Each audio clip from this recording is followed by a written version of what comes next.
Indo-British Advanced Pain Clinic, Noppimayam Surgery Duram. For appointments 9155556563. నమస్తే, welcome to iDream. It's me Anusha Kumal. ఇవాల్టి మన guest ప్రముఖ న్యాయవాది సాయి కృష్ణ ఆజాద్ గారు ఉన్నారు, వారితో మాట్లాడదాం. నమస్తే సార్. నమస్తే అమ్మా. సార్, నాకు కొంచెం విచిత్రంగా అనిపించింది. రాష్ట్రం అంతా జనాలందరూ అఘోరీని ఒకలాగా చూస్తుంటే మీరు మాత్రం ఇంకొక విధంగా తనకి సపోర్ట్ చేస్తూ వస్తున్నారు. అంటే లేటెస్ట్గా మీరు తనకి ప్రొటెక్షన్ కావాలని లెటర్ ఇవ్వడం కానీ, తనని అసలు మొదట నాకు తెలిసి మీరే అనుకుంటా తనని సపోర్ట్ చేస్తూ కొంత మాట్లాడిన వ్యక్తి కూడా. సో ఎలా చూడాలి సార్? అంటే ఆమె ప్రవర్తన కానీ ఇప్పుడు మీరు చెప్తున్న విధానంలో కూడా కొంచెం వింటుంటే నిజమేనేమో అనిపిస్తోంది. మీకు ఎందుకు ఆలోచన వచ్చింది? ఒకటండి, ఇప్పుడు నేనేమనంటే అఘోరి అన్న వల్ల నష్టం ఏం జరిగిందండి? ఏమి నష్టం జరగల. మొన్న ఒక ఘటన తీసేయండి, మొన్న అది దాంట్లో చాలా లోపాలు ఉన్నాయి, అది నేను చెప్తాను తర్వాత. ఆ వల్ల ఏం ఘటన, ఎవరికైనా నష్టం జరిగింది? ఇంకా మీ మీడియా వాళ్ళ ఛానళ్ళకి ఆమె ఒక రకంగా చెప్పాలంటే వరాల జల్లే. ఇప్పుడు ఆమె అసలు ఇప్పుడు 1 year బ్యాక్ నుంచి ఆమె చాలాసార్లు వచ్చారు ఇక్కడికి. 1 year బ్యాక్ కూడా రావడం జరిగింది. వచ్చినప్పుడు ఎవరైనా ఆమె ఇంటర్వ్యూ తీసుకున్నారు? అప్పుడు చెప్పండి. ఈవిడ జనాల్ని హింసిస్తుందా, లేకపోతే జనాలే ఈవెన్ టీజ్ చేస్తూ హింసిస్తున్నారా? ఇది నా మెయిన్ క్వశ్చన్. అవునండి. దాని పరిణామ క్రమం చెప్తానండి. ఇప్పుడు లాస్ట్ ఇయర్ అఘోరి అన్నాము వచ్చారు, అది విషయం మీకు కూడా తెలియదు, ఇక నాకు కూడా తెలియదు. పర్సనల్ వీడియోలో పెట్టుకుంది. ఎప్పుడు ఆమె హైలైట్ అయ్యారు? మొన్న ముత్యాలమ్మ ఆలయ ధ్వంసం ఘటనలో ఆమె యాదృచ్ఛికంగా రావటమా లేదా దైవాధీనమా లేదా ఆమె వచ్చిన తర్వాత జరిగిందా అనే సందర్భంలో, అది జరిగే సమయంలో ఆమె వచ్చి ఆమె గళాన్ని విలిపించారు. ఆ సమయంలో కొంతమంది యూట్యూబర్స్ ఆమెను ఇంటర్వ్యూ చేయడం జరిగింది, అంతే కదా. ఆ ఇంటర్వ్యూ చేసిన క్రమంలో ఆ వ్యూస్ బాగా పోయినాయి. ఇప్పుడు జనరల్ ట్రెండింగ్ ఎలా ఉంటుంది? మొదట కుమారి ఆంటీ అని ఒకటి ట్రెండింగ్, ఆమె తీసుకెళ్లి ఎక్కడికో తీసుకెళ్లిపోయారు, అవునా? మీ దాంట్లో ట్రెండింగ్ ఎలా ఉంటుంది? తర్వాత ఇంకొక ఆయన ఎవరు ఇంగ్లీష్ లో మాట్లాడు, ఆయన తీసుకెళ్లారు. ఓపెన్ గా మనం మాట్లాడేసుకున్నాం, ఆయనది అయిపోయింది. ఇంకెవరో మధ్యలో ఎవరో బలిపోసి పోయారు ఒకళ్ళు, వాళ్ళది అయిపోయింది. జనాలు కూడా అంత అదే నేను అనేది. ఇప్పుడు మాకు మంచిగా అదే నేను అది చెప్తున్నాను తల్లి. ఒక నిమిషం అంటే జనాభా గురించి మనం మాట్లాడదాము. ఇప్పుడు ఒక అతను ఒక ఫ్రాడ్ చేశాడంటే అది చాలా మంది చూస్తారు. ఒక ఆటో కార్మికు, ఆటో రిక్షా డ్రైవర్ ఒక అతను ఆటోలో మర్చిపోయిన బ్యాగ్ తీసుకెళ్లి పోలీసు వాళ్ళకి ఇస్తే అతను నిజాయితీ పడి రాస్తే ఎంతమంది చూస్తారు? ఎంతమంది దాన్ని ఫాలో అవుతారు? అది జనాభా ఏంటంటే అలాగే ట్రెండింగ్ అయింది. అది ట్రెండింగ్ బట్టే కదా మీరు అందరూ వెళ్ళేది. చూడంగానే మన తెలుగు రాష్ట్రాలు అఘోరి అంటే కొంచెం కొత్తగా ఉంది. డ్రెస్సు అదే ఆహార్యం అంటాం కదా మనం, బాడీ ఆహార్యం విడిగా ఉంది. ఇదేంట్రా అని చెప్పి ట్రెండింగ్ అయింది. ట్రెండింగ్ అయితే కొంతమంది కొన్ని ప్రశ్నలు అసలు అడగకూడదు, అది ఆమె కూడా తెలియదు, ఆమె తెలియక చెప్పిందో మరి వీళ్ళు తెలియక అడిగారో తెలియదు. కానీ ఆమె పీరియడ్స్ వస్తాయనో మూడు వస్తే ఏం చేస్తామనో ఇవన్నీ దైవాంశ సంభూతురాలు అలా అడగకూడదు. సరే అడిగారు, ఏదో ట్రెండింగ్ అయిపోయింది. ట్రెండింగ్ అయిపోయిన తర్వాత మీడియా మొత్తం ఆమె హైప్ చేశారు. సరే అందరూ చూస్తున్నారు, చూడబట్టి మీడియా అయ్యింది. సో దాని ద్వారా నష్టం ఏం జరిగింది? ఆమె ఎవరికేమైనా నష్టం పబ్లిక్ న్యూసెన్సే కదా కొంతవరకు. ఎక్కడ వెళ్ళినా ట్రాఫిక్ జామ్ అవడం, అదంతా అలా తిరగడం, చిన్న పిల్లల మధ్య పెద్దవాళ్ళ మధ్య అలా తిరగడం కూడా కొంత. ఇప్పుడు అఘోరి తత్వం అంటేనే అంత.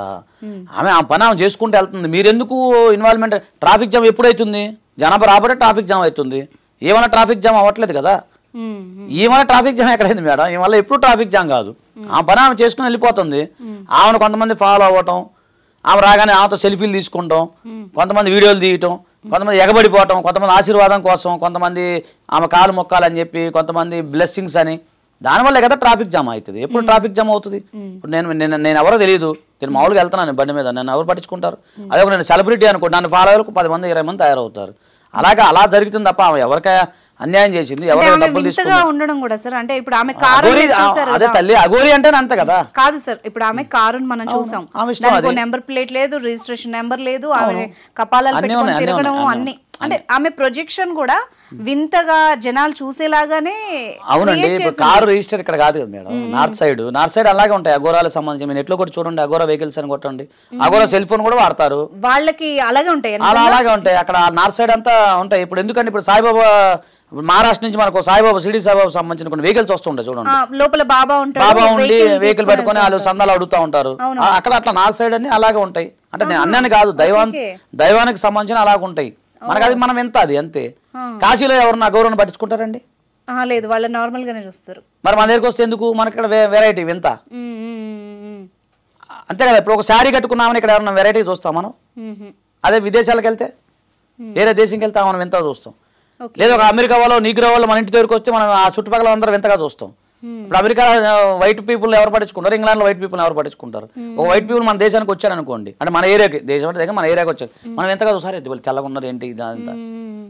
తేడా ఏంటంటే మనకు వింత అనిపించింది అంతే. ఇప్పుడు కాశీలో మీ కేదార్నాథ్లో అఘోరాలు అసలు ఎవరు పట్టించుకుని కూడా పట్టించుకోరు కదా. అంటే వాళ్ళు మనుషుల్లోకి రావడం కూడా ఇష్టపడరు, ఇలా పబ్లిసిటీ ఇష్టపడరు. కొత్త తిను కూడా మరి అమాయకత్వంతోనో తెలిసి తెలియనితనంతోనో కొన్ని చేశారు. అది కూడా మనం అన్ని మీడియా ఛానల్స్ మేడం అది పెద్ద క్షమింపరాని తప్పు కాదు మేడం. ఈ దేశాన్ని దోచుకునే దొంగలు చాలా మంది ఉన్నారు, ఎన్నో స్కాములు జరుగుతూ ఉన్నాయి, ఎక్కడికి వెళ్ళిన అన్యాయాలు జరుగుతూ ఉన్నాయి. మనం చూస్తాం రోజుకో స్కామ్ జరుగుతూ ఉంది. నిన్న చూడండి, ఆ సువర్ణ భూమి అని 100 కోట్ల మనుషుల్ని ప్రజల్ని ముంచేశారు, అందులో సెలబ్రిటీలు హస్తం ఉంది. మరి అందరిని అరెస్ట్ చేస్తారా?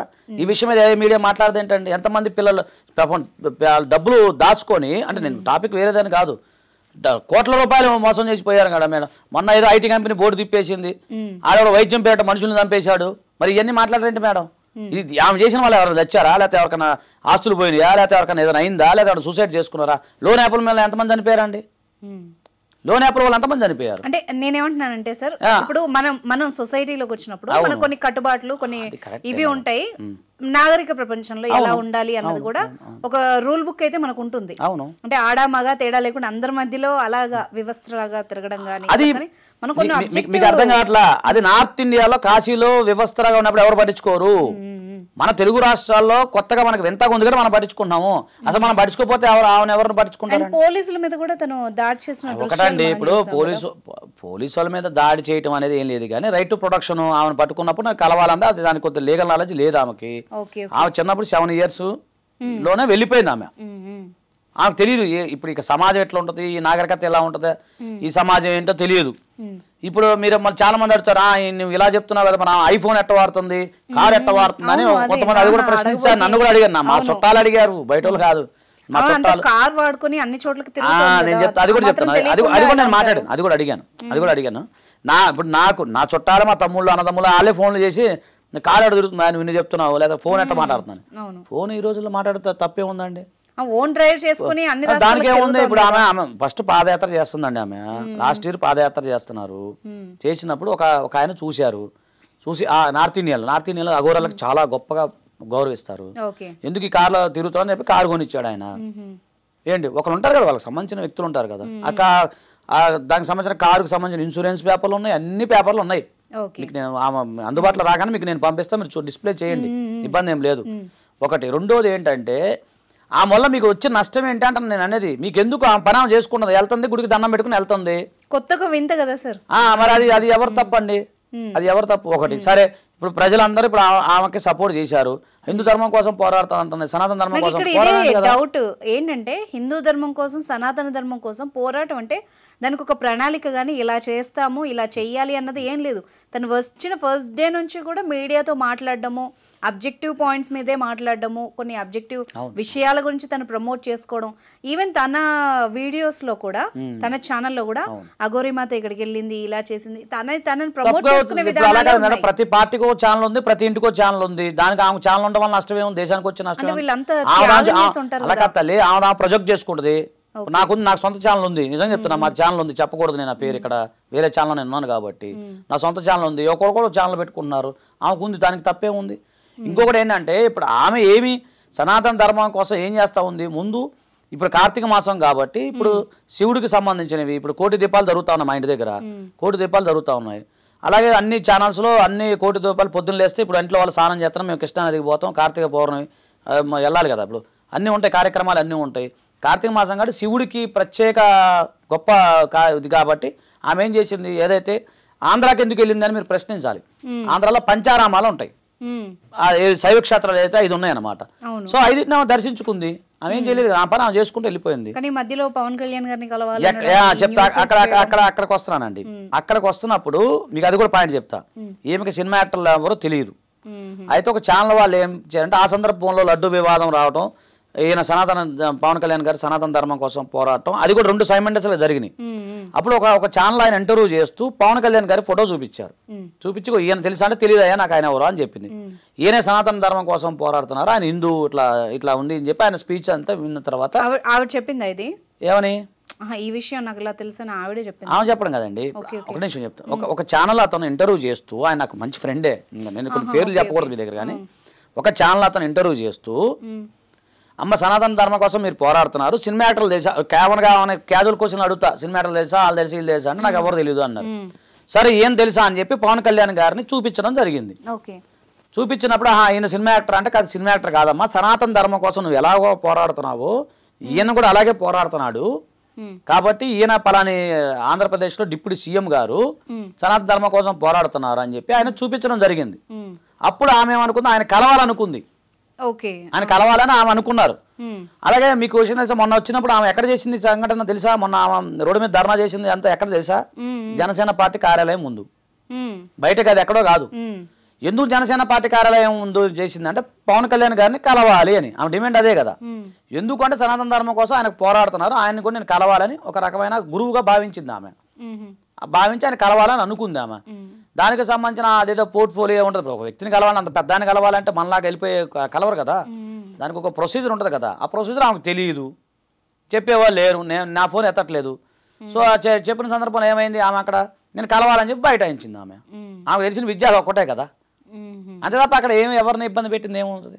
ఆ సందర్భంలో పోలీసు వాళ్ళు పట్టుకుని ట్రై చేశారు, ఆమె డిఫెన్స్ చేసుకుంది, అంతే తప్ప దానివల్ల జరిగింది కదా, ట్రాఫిక్ జామ్ అయింది, అది కొంచెం ఇబ్బంది. కాకపోతే ఇప్పుడు లీగల్ గా కూడా నార్మల్ గా అందరికీ వర్తించిన రూల్సే ఈ అఘోరాలకు ఈ అఘోరీలకు కూడా వర్తిస్తాయా? ఎందుకంటే ఆమె ఒక రకంగా కొంత పబ్లిక్ న్యూసెన్స్ క్రియేట్ అవ్వడం, ఆమె వల్ల కానీ ఆమె కారణంగా కానీ క్రియేట్ అవ్వడం కానీ, లేకపోతే మొన్న అన్నట్టు ట్రాఫిక్ జామ్ అవ్వడం, పోలీసుల మీద దాడి చేయడం, ఇలాంటి కొన్ని అంశాలు అయితే ఉన్నాయి. సో వీటి ద్వారా వాళ్ళకు కూడా ఇవే లీగల్ అంశాలు వర్తిస్తాయా? అది ఒకటండి, చట్టం ముందు అందరూ సమానులే, అఘోరి అని ఏముండదు, ఎవరేముండదు, ఆయన వాళ్ళ భారతీయ పౌరులే కాబట్టి చట్టం ముందు అందరూ సమానలే. చట్టంలో మనకు ఎలాగో శిక్షలు అంటే వాళ్ళకి అలాగే ఉంటాయి. జనరల్ ఒకటండి, నేను విద్యార్థి నాయకుడిగా పనిచేశాను మేడం, మీకు ఓపెన్ చెప్తున్నాను, ఎస్ఎఫ్ఐ లీడర్గా పనిచేశాను. ఎస్ఎఫ్ఐ లీడర్గా మేము పనిచేసినప్పుడు ఎప్పుడు స్కాలర్షిప్ రాకపోతే, లేకపోతే అప్పుడు ఆ టైంలో ఉద్యమం టైంలో ఎన్నో జరిగిన ఉద్యమాలు మేము ఎన్నో చేసినప్పుడు మేము రాస్తా రోకో చేసేవాళ్ళం. చేసినప్పుడు ఏముంది, మమ్మల్ని అరెస్ట్ చేసేవాళ్ళు, సాయంత్రం కాలం మమ్మల్ని రిలీజ్ చేసేవాళ్ళు. ఇప్పుడు కూడా ఆమె కూడా అదేగా వర్తిస్తుంది, అంతకన్నా ఏముంటుంది. ఆ పోలీసులు తీసుకెళ్లారు కదా, మొన్న తీసుకెళ్లారు, మరి అరెస్ట్ చేశారు. ఇప్పుడు ఎన్నో సమైక్యాంధ్ర వెళ్ళిపోయింది కదా, అది వేరే విషయం, అది లీగల్ గా మీకు చెప్తున్నా. ఇప్పుడు సమైక్యాంధ్ర ఉద్యమం జరిగింది, తెలంగాణ ఉద్యమం జరిగింది, ఎన్నో జరిగినప్పుడు ఎన్నో రాస్తా రోకోలు ధర్నాలు జరుగుతాయి. అది ప్రజాస్వామ్యంలో ఉన్నప్పుడు ప్రొటెస్ట్ చేసే హక్కు మనకు ఉంది కదా. ఆ సందర్భంలో ఆమె అరెస్ట్ చేయడం జరిగింది, తీసుకెళ్లారు, మళ్ళీ తీసుకొచ్చేసారు. అది చేయని కూడా నేరమేం కాదుగా, అది పెద్ద నేరమేం కాదు కదండి. ఇప్పుడు అఘోరీని కనుక కొందరైతే కొందరు కమెంట్స్ చెప్తాను. కొందరేమో వాంటెడ్లీ తన పబ్లిసిటీ కోసం తిరుగుతోందని కొందరు, ఇంకొందరు తనకి మతిస్థిమితం బాగా లేదని కొందరు పబ్లిక్ స్టంట్స్ ఇలాగా మాట్లాడుతుంది అనేవాళ్ళు. సో ఒక రకంగా సనాతన ధర్మకి బ్యాడ్ నేమ్ అని కూడా ఈమె వల్ల వస్తోంది అని కూడా కొందరు కమెంట్ చేయడం. వీళ్ళందరికీ ఏం చెప్తారు మీరు? ఒకటండి, వాళ్ళు ఎవరు అఘోరతో మాట్లాడలేదు. ఫస్ట్ ఆఫ్ ఆల్ నేను ఓపెన్ చెప్తున్నా, వాళ్ళు ఎవరు అఘోరతో కూడా నేను మాట్లాడినంత సమయం వాళ్ళు కేటాయించలేదు. అఘోర యొక్క వ్యక్తిత్వం వాళ్ళకి తెలియదు. వాళ్ళు టీవీలో చూసింది, అదే మన ఛానల్లో చూసిందో లేకపోతే వచ్చిన పబ్లిక్ సంబంధించిన న్యూస్ని బట్టే వాళ్ళ యొక్క అభిప్రాయం చెప్పారు, అంతే తప్ప వాళ్ళు మాట్లాడారా ఎవరన్నా అఘోరతో? నేను మాట్లాడినట్టు మాట్లాడారా? మన దగ్గర వీడియోలు ఉన్నాయి, అన్ని ఉన్నాయి, రికార్డింగ్స్ ఉన్నాయి. ఏం చెప్తారు సార్ మీతో మాట్లాడినప్పుడు మామూలుగా కన్వర్సేషన్ ఎలా ఉంటుంది చెప్పండి. నేను మీకు వినిపించమంటే వినిపిస్తాను, మీకు కన్క్లూజన్ చేస్తా. ఎందుకంటే అంటే మీకు చెప్పాలి కదా, మీరు అడిగిన దానికి. ఇప్పుడు అక్కడ ఒక వీడియో చూస్తాడు, ఆయన మైండ్ లో ఏముంటుందో అది రాసేస్తాడు, కానీ ఆ వ్యక్తిత్వం తెలియాలి కదా, ఆమెతో సాన్నిధ్యం ఉండాలి కదా, పరిచయం ఉండాలి కదా, ఆమెతో మాట్లాడే ఉండాలిగా. అప్పుడు అలాంటి వాళ్ళు మాట్లాడినప్పుడు పెట్టితే కామెంటు, సరే వాళ్ళు వ్యాఖ్యానించినా కామెంట్ చేసినా విమర్శించినా మీరు యాక్సెప్ట్ చేయండి, నేను యాక్సెప్ట్ చేస్తా. మీకు అర్థమవుతుంది అంతే కదండి. మీడియాలో ఏదో వస్తే అదే చూస్తే అట్లా. ఇప్పుడు ఆమె ఏం చెప్పింది ఏనండి, మీరు ఇప్పుడు ఇందులో క్లియర్ ఉంటుంది, ఇందులో ఉంది కదా. అవేం చెప్తుంది, అయ్యా నాకు మాట్లాడటం రాదు, నేను సాధన చెయ్యాలి, మాట్లాడటానికి సాధన చెయ్యాలి, నాకు ఇంకా తెలియదు, సామాజిక అంశాలు తెలియదు, సమాజంలో ఎలా ఉండాలో నాకు తెలియదు, ఏంటి నేను నేర్చుకుంటున్నాను, సాధన చేస్తున్నాను అని చెప్తా ఉంది. మార్చుకోవాలి అని కూడా తను అనుకుంటుంది కదా. నేను ఇప్పుడు మీకు వినిపిస్తాను, వీడియో ఉంది కదండి, నేను మీకు డైరెక్ట్ గా వినిపిస్తాను.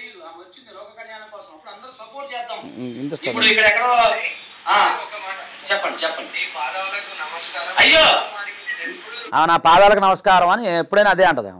నేను అట్లాగా తల్లి అలా అనకూడదని నేను చెప్పాను. ఇప్పుడు చెప్తే మీరు పాదాలకు నమస్కారం పెద్దవాళ్ళు, నేను చాలా చిన్నపిల్లని. అందరిని అలాగే భావిస్తా, తండ్రి లాంటి వాళ్ళు మీరు అని చెప్తుంది. అని అందరిని అంటే తల్లి తండ్రి అని నన్ను తండ్రి అని పిలుస్తుంది ఎప్పుడు.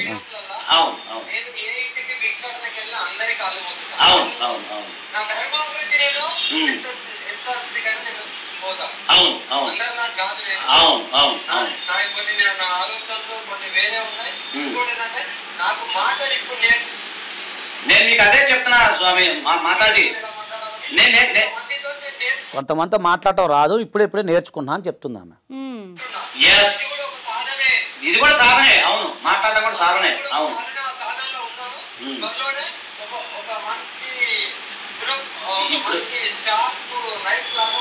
అదే నేను అదే చెప్తున్నా, అదే మాతాజీ నేను ఏం చెప్తున్నానంటే, మీరు అక్కడ కామన్ గా ఒక మానవ మృగాలు ఉన్నాయి ఇక్కడ. మీరు ఇప్పుడు ఏంటంటే కేదార్నాథ్లో ఎన్నో మృగాలతో, జంతు మృగాలతో మీరు పోరాడారు, కానీ ఇక్కడ మానవ మృగాలు చాలా డేంజర్. ఇప్పుడు పులి సింహం అనుకోండి, మన కొరికి చంపేస్తే అంతతో అయిపోద్ది. కానీ మానవ మృగాలు అట్లా కాదు, కొంచెం కొంచెం మిమ్మల్ని వేధిస్తూ ఉంటారు మాటలతోటి, రకరకాల చేష్టలతోటి. చేయనివ్వండి, ఆయన చేయని. అదే ఫోన్ ఏదో వచ్చింది, ఇంకా కన్వర్సేషన్ చాలా ఉంది, 2 గంటలు మాట్లాడుకున్న తర్వాత నా దగ్గర ఉన్న ఎవిడెన్స్ అయితే అదొక్కటే. చూశారు కదా, ఆమె ఏమంటున్నారంటే సాధన చేసి నేను మాట్లాడటం నేర్చుకొని ఈ లోక కళ్యాణం కోసం ఎలా మాట్లాడాలి, ఎలా పద్ధతిగా ఉండాలి అవి నేను తెలుసుకొని వస్తాను, చిన్న చిన్న లోపాలు జరిగినాయి, నన్ను క్షమించని మీకు కాలు పట్టుకుంటా అంటుంది ఆమె.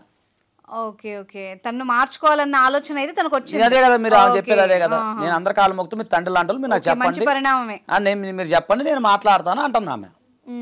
అది ఇప్పుడు మనం కామెంట్ చేసే వాళ్ళకి ఇప్పుడు ఆమెతో మాట్లాడిన వాళ్ళు కాదు, ఆమెతో కలిసి ఉన్న వాళ్ళు కాదు, ఆమె చూసిన వాళ్ళు కూడా కాదు, అర్థమవుతుందమ్మా. కాబట్టి అది నేను అదే చెప్తున్నాను, ఆమెకి మాట్లాడటం రాదు, కొంచెం నేర్చుకుంటారండి. సమాజం ఇప్పుడే కదా బయటకు వచ్చింది, వాళ్ళు నేర్చుకోవాలి. అప్పుడే ఎంత చాలా ఉంది పోరాడేది. కాబట్టి ఏంటంటే కొంచెం దుందుడికి వ్యవహారం, కొంచెం ఇవన్నీ కూడా ఏంటంటే ల్యాక్ ఆఫ్ నాలెడ్జ్ అంతే. మీరు మామూలుగా చెప్తారా సార్ ఎలాగా బిహేవ్ చేయాలి? చెప్పాను నేను, అది చెప్పాను. చట్టం ఉంటుంది, సమాజం ఉంటుందమ్మా, మాట్లాడేటప్పుడు ఆచితూచి మాట్లాడండి. ఎట్లా తొందరపడితే అట్లా మీరు మాట్లాడమాకండి. కెమెరాలు, ఎందుకంటే కెమెరా అనేది కొద్దిగా మీకు తెలియదు ఏం కాదు, అది చాలా కష్టం. టక్కని నోరు జారిన తర్వాత మళ్ళీ మీరు తీసుకోలేరు, రికార్డ్ అయిపోతాయి అన్ని. మీరు సనాతన ధర్మం కోసం పోరాటాలంటే దానికి ఒక ప్రొసీజర్ ఉంటుంది. అలాగే చెప్పిన తర్వాత గురువు గారి దగ్గరికి వెళ్ళింది. అక్కడ వాళ్ళ గురువు ఉన్నారు, ఒక ఆయన పెద్ద ఆయన, పేరు కూడా ఏదో ఉందని మనం చూశాను నేను. సో ఆయన నెంబర్ దొరకట్లేదు, వేరే వాళ్ళు ఇచ్చారు కానీ కలవట్లేదు. సో ఆయన దగ్గరికి వెళ్ళటం, ఆయన కూడా కొన్ని చెప్పారు, అట్లా కాదమ్మా ఇట్లా తొందరపడ మాకు, మనం వెళ్దాం, అఘోరా అనేది కాదు చాలా ఉన్నాయి, హిందూ సంఘాలు చాలా ఉన్నాయి, కలిసి మనం పోరాడదాము, చేద్దామని చెప్పేసి వాళ్ళు మాట్లాడుతూ ఉన్నారు. అదే జరుగుతుంది, అది భవిష్యత్తు మంచి పరిణామమే. తను నిజంగా తన ప్రవర్తన కానీ ఇది కానీ కొంత మార్చుకుంటే నా వంతు కర్తవ్యంగా అయితే నేను సపోర్ట్ చేస్తాను మేడం, మార్చడానికి ప్రయత్నం చేద్దాం. ఇప్పుడు ఒకటండి, తప్పు చేయనోడు ఎవడు మేడం, అందరూ తప్పు చేస్తారు. దాన్ని మనం సర్దిద్దుకుంటూ వెళ్ళాలి తప్ప నువ్వు తప్పు చేసావు, నువ్వు తప్పు చేసావు, 1 ఏళ్ళు చూపిస్తూ 3 ఏళ్ళు మనక చూపిస్తూనే ఉంటాయి కదా మేడం, క్లియర్ కనపడుతూనే ఉంది కదా. అటప్పుడు ఏం దానివల్ల జరిగిన నష్టం ఏముంది? ఆ కారులో పోతుంటే నువ్వు ఎందుకు ఫాలో అవ్వాలి, నేను ఎవరు అడిగాడు ఫాలో అవ్వమని? ఈవెన్ ఆవిడ శ్మశానంలో కూర్చుంటే కూడా మీకేం సంబంధం? కార్లో పెట్రోల్ కొట్టించుకున్నా మరి ఏం సంబంధం? అవన్నీ అడిగిందా, నేను ఎంత ఫాలో ఉండరా అని చెప్పిందా? ఆమె ఏదో శ్మశానంలో పోయి ఆమె బాధలేదు, ఆమె భర్త ఉంది. అప్పుడు ఏం చేయాలి మీరు? ఆమె చూసినట్టు వదిలేయాలి, కానీ అక్కడ పోయి ఆమెతో సెల్ఫీలు దిగడానికి ప్రయత్నం చేయటం, లేకపోతే ఆమెను ఫాలో అయ్యి వీడియోలు తీయటం, ఆమె ఎక్కడికి వెళ్ళినా దిగంగానే ఒకటి చేయటం, అది ఏది అనకూడదు. కానీ వేరే ప్రైవేటు కార్యక్రమాలకు వెళ్ళినా కూడా వీడియోలు ఎంట పడుతున్నాయని చెప్పి ఆమె మొత్తుకుంటా ఉంది. నీకు ఏం చెప్పాలండి మనుషులకి? అది మీరు అర్థం చేసుకోవాలి కదా. అందులో మహిళ అంటే అది తర్వాత ఎవరన్నా కానీ ఇప్పుడైతే మహిళ కదా. మరి ఎన్ని ప్రాబ్లమ్స్ ఉంటాయండి ఆమెకి. తిండి కాడ, వెళ్ళే కాడ, బయటకు వెళ్ళా ఎన్నో ప్రైవేట్ కార్యక్రమాలు ఉంటాయి, వాటికి కూడా కెమెరాలు తీసుకుని వెళ్ళిపోతే మరి అవి ఏం చేస్తారు? తను ఈ ప్రమాదాన్ని ఊహించలేదేమో అనిపిస్తోంది నాకు. తను ముందు పబ్లిసిటీ అనుకున్నప్పుడు సెట్ అయిపోతుంది, అనుకోలేదు. అవుతుంది. So thank you so much sir, me time spend చేసినందుకు థ్యాంక్ యూ.